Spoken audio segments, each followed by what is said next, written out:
So the Vandals take the seven-branch candlestick, and it's disappeared from history ever since.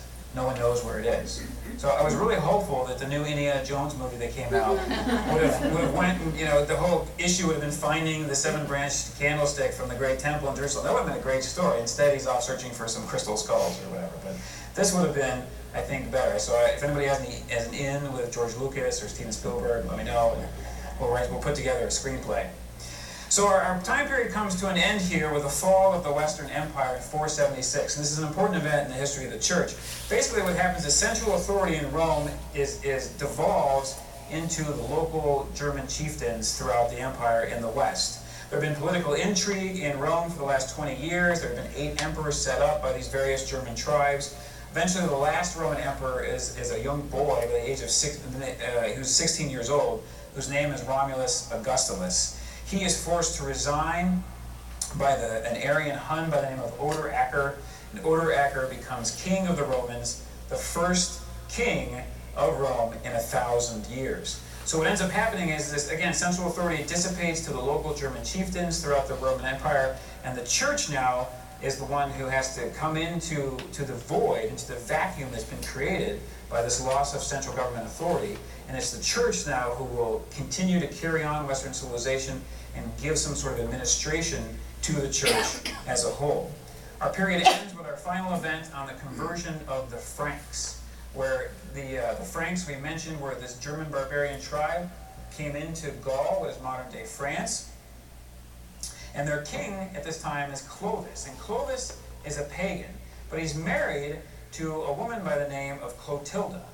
And Clotilda was a Burgundian princess whose people had converted to the Catholic faith.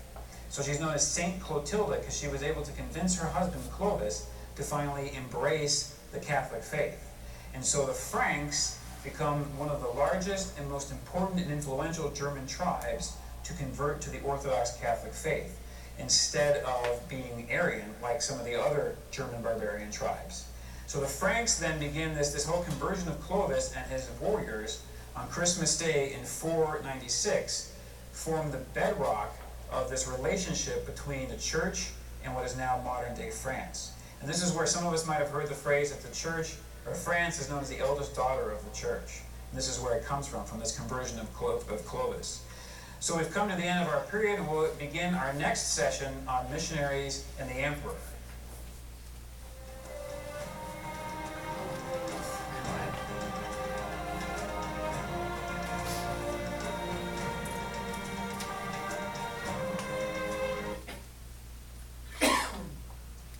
So, yeah, a lot of information.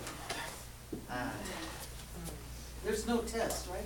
There's no test, fortunately. But anything strike you? Anything really interesting or surprising out of this time period so far? Well, I don't know if it's connected or not, but I think it's interesting that the Germans, the biggest part of the Germans went with the Arian heresy prior to Clovis. Mm-hmm.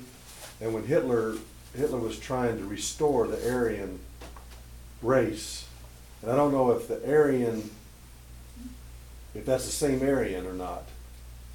Yeah, that's based on a race of people, not Aryans themselves. Not a religious. Right. It's just interesting because he says, I want to bring back the Aryan race, but anyway, that's not, Yeah. So, but interesting stuff about Arius, though. And so, he was talking about the Greek word homoousios, right? And I don't remember if we've discussed this or not, if I brought it up or not, but, okay, so the Greek term homoousios, of the same substance, right? Well, back in those days, there was the big discussion between the Orthodox position, which is the position we hold now, the correct position, and the Arian doctrine.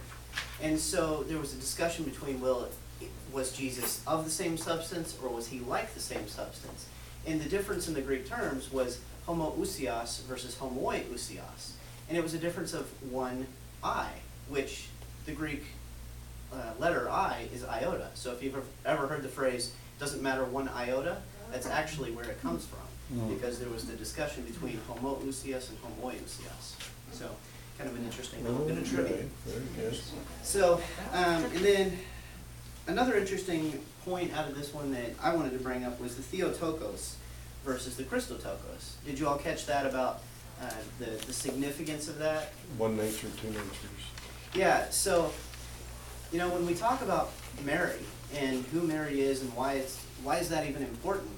You know, if we're talking about Mary and we say that she is the Christ bearer, well, yes, that is correct. She was the bearer of Christ, but she was also much more than that. And the reason why that was a discussion point back then is because if you get that wrong, then what you do is you're not talking bad about Mary per se. What you're doing is you're getting the nature of Jesus wrong. And in essence, you are getting Christianity wrong. So if we say that Mary was the Christ bearer but not the God bearer, then what we've done is we have said that Jesus has only a divine nature or only a human nature, and what we know is that Jesus had both natures fully and completely. And so, you know, when we look at Mary and when we honor and venerate Mary now, we have to recognize that what we are doing is we are actually pointing to Jesus, just like she points us to Jesus. And so if we say that Mary was the Theotokos, the God-bearer, we are saying that Jesus was God and fully man. And so if we take away the God part of that equation, then all we were doing is actually taking away from who Jesus is. So that's why the early church was very particular about that, and they made sure, okay, if we're talking about Mary, who is she? She was the God-bearer, because that takes in account both natures fully and completely. So that's why that was important. Many non-Catholics today cannot say that Mary was the mother of God. Absolutely. And it's this heresy. I've had many discussions with people. They will Yeah. not say, no, she was the mother of Jesus. But they won't say She's God. not the mother of God. Yep. And this actually challenges their Christianity. Yeah. And this was decided back in 431 for this exact reason, because if you start to separate the two natures, if you say, well, she was the mother of the human nature but not both natures, then that's where you start to get into that land of heresy, and you don't fully and completely appreciate that Jesus was fully man and fully God. And why does that matter? Well, if he wasn't fully man, then he couldn't die for us and be that sacrifice. The only way he could be our eternal and complete sacrifice is if he truly was man and he really was able to die, and he could only do it completely and fully if he was also God. So if we get that wrong, then we get a whole lot of other things wrong after that. So just wanted to bring those 2 points forward. So we've got 6 questions this time, and let's see, we've got another 6 minutes, not too long. So as always, the answers are in the back. They are on page 129. And so what I'll do, just real quick, if we want to look through, look at one question for 2 or 3 minutes, discuss it, and then look in the back of the book, and then see if you were right, and then we can just talk about what they went over in that one. So questions are on page, out here, 29. 29? Yep. Okay, so yeah, so if you guys don't mind doing question 1, question 2, can you, yeah, 3, 4, you want to do 5, and then I'll cover 6. What are we, 3?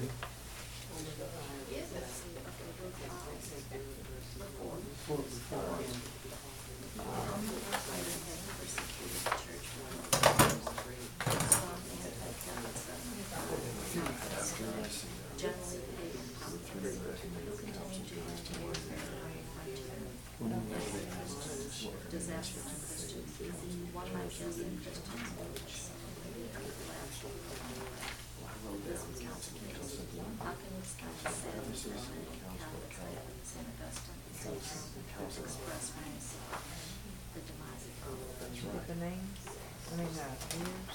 381 and 451. 431. Oh, yeah, that's right. I think so. So let's see. Council of Constantinople straighten out areas of his denial of the Holy Spirit.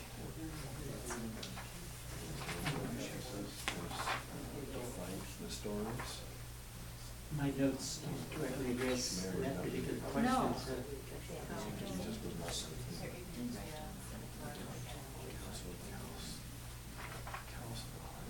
The teenagers of Jesus. It's interesting how long that lasted, that kept going on. Lyrics act wrong And the all the baptism time. was one day. Blame Christians. Christians love us a city of man, city of You get that? See if I can get that going page 129. So they, I think the Christians love us Verse 14. See what this is. Declared that Jesus had the stories. Yep. The stories declared that Jesus had one nature.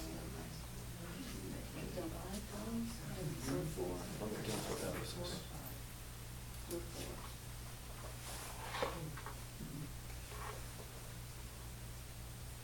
Oh, is that right? Where's that?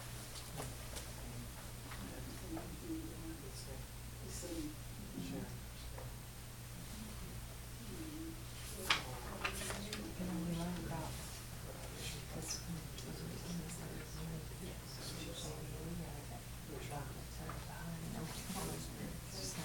Yeah.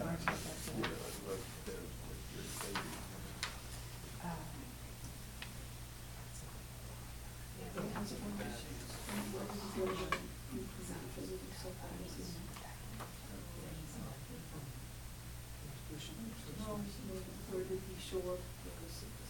Because at that time, under the cloak.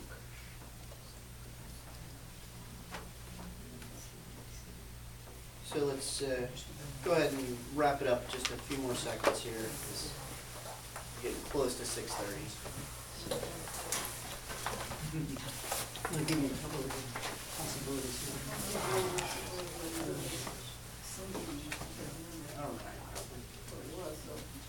So sorry we're just running out of time. It's That's all right. kind of the way of it with the lessons being as short as they are, but you know, we make do with what we got. So, so starting with question number 1, it was, who was Saint Athanasius, and can you describe the important role he played in the story of the church? Describe the persecution he underwent for the faith, what made him persevere. And so, That was us. that was you guys. Athanasius was deacon, became bishop of Alexandria. He was at Nicaea. Arianism was rekindling again in his area, and so he defended what was agreed at Nicaea. He was exiled 5 times for his beliefs, and I think the important thing is that with that man like him, and him in particular, who knows where our faith would have eventually, evolved. Yeah, to. yeah. He was really one of the singular people in the East that kept the church orthodox. Yeah, they kept the church from going Arian, so very important guy. Yeah, absolutely. Good job with that. So we'll move on to question 2. Julian the Apostate persecuted the church after its legalization. Have you been persecuted for your faith? If so, share that experience. Anything on that one? So just to keep it brief, both Ann and I have had issues at work over the years where people find out we're Catholic and just attack. But through all of that, it's reinforced with us why we're here tonight and why over the years we need to learn our faith and learn it well enough to have a defensive conversation that's productive.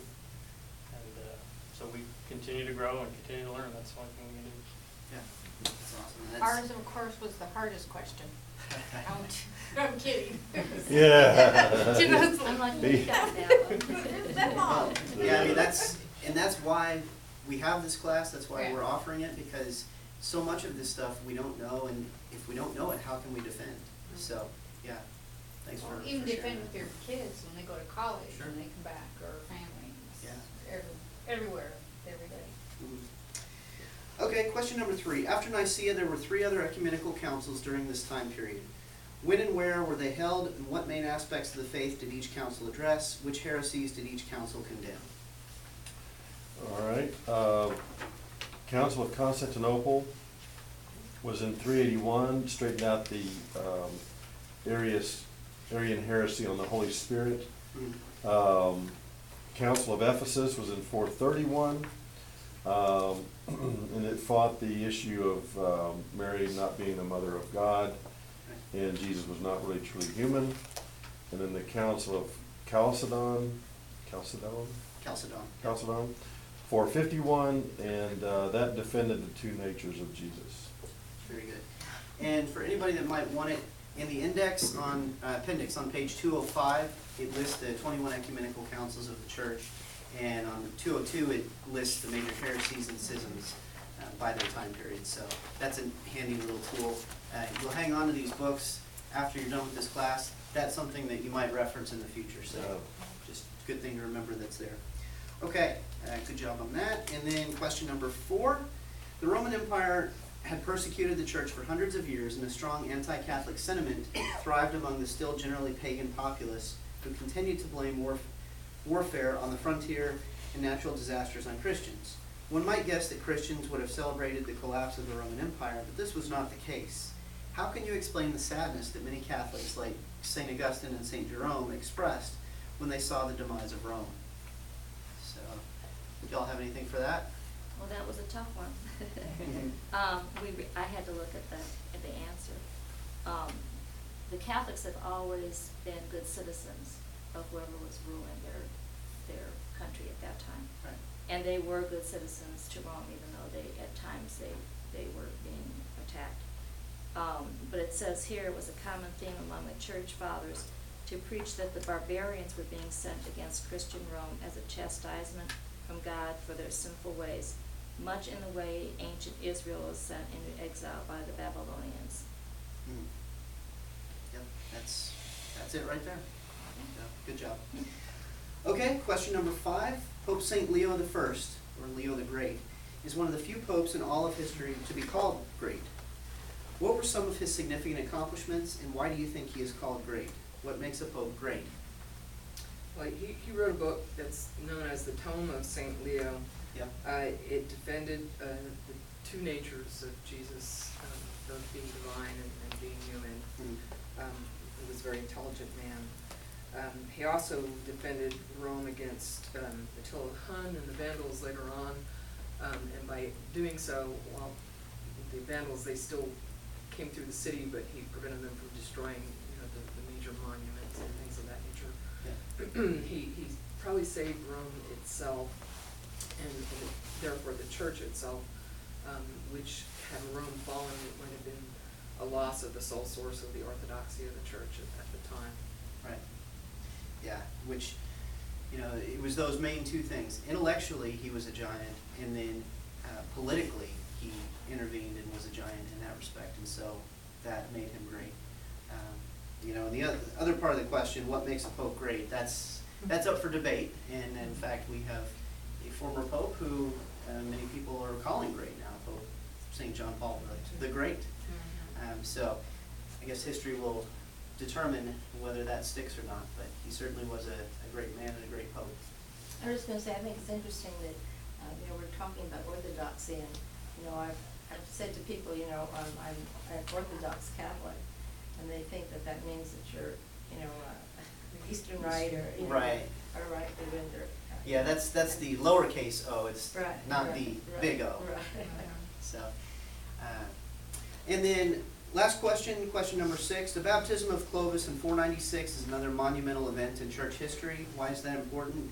Well, as we learned, that was important because he was a pagan, but he converted, became a Catholic at a time when most of the barbarian tribesmen were Arians. So he was friendly, accommodating towards the Catholic Church, and that was something that was important at that time with so much of the world being Arian and going that direction. So he also was the founder of France, or the leader of an area that would become France, and France would of course become very, very strong as a Catholic area. So that's big back then. So, that's